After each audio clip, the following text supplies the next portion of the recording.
Today we're going to be starting our unit on right triangles with some Pythagorean theorem review.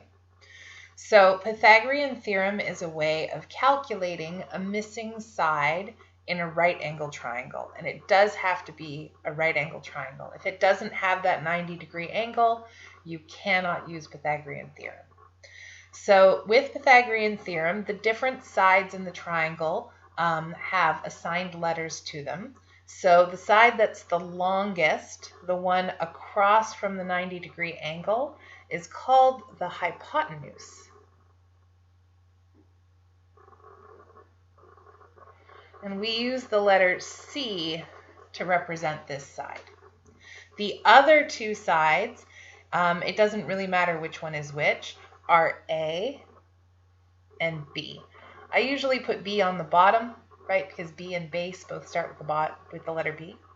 And then the formula for Pythagorean theorem is a squared plus b squared equals c squared.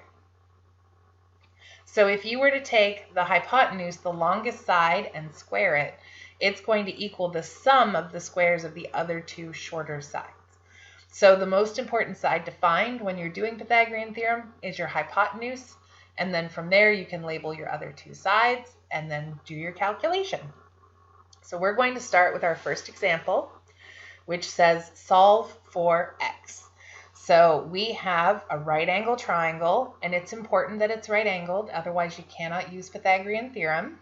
And I've got two known sides and one missing side. So to use Pythagorean theorem, you have to know two of the sides and be trying to find the third side. So the very first thing you should always do is label your sides. So I always start by finding my hypotenuse.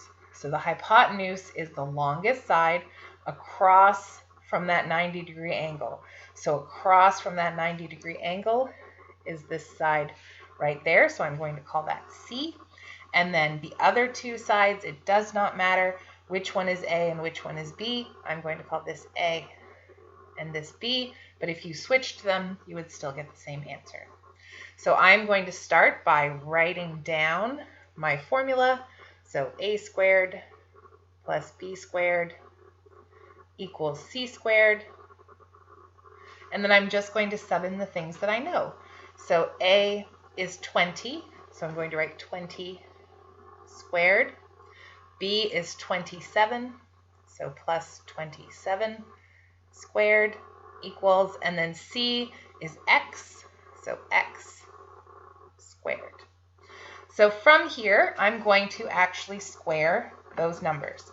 So 20 squared, I can either do 20 times 20, or you might have an x squared button and you can do 20 and then your square button, or you can do 20 to the power of 2 on your calculator, whatever you want to do. So 20 squared is 400. 27 squared is 729. And x squared, I don't know what that is, so I'm going to leave it as x squared. Now I notice that the 400 and the 729 are on the same side of the equal sign, and they have a plus sign in between them. So I'm going to take those two numbers and add them together to get 1,129, and that equals x squared. Now, looking at my triangle, if I have a side of 20 and a side of 27, I'm pretty sure this third side is not 1,129. It is way too big. But this isn't really what x is. This is what x squared is. So to cancel out a square, we do the opposite operation and we square root. So I'm going to square root both sides. So on my calculator, I'm going to square root. Now, my calculator, I can just press the square root button and it will give me the answer. For some of you, you might have to hit the square root button and then equals to put the number back in, and then that will calculate it for you. So I have 33.6005953.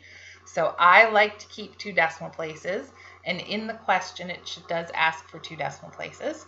So that would be 0.60. The next number is a 0, which means that's going to stay as 33.60. So that means that side is 33.60 millimeters. I'm going to put a little dot to show that I rounded, and just a nice box around my final answer to draw attention to it. So if you want to do the next example with me, you can check that out in the next video.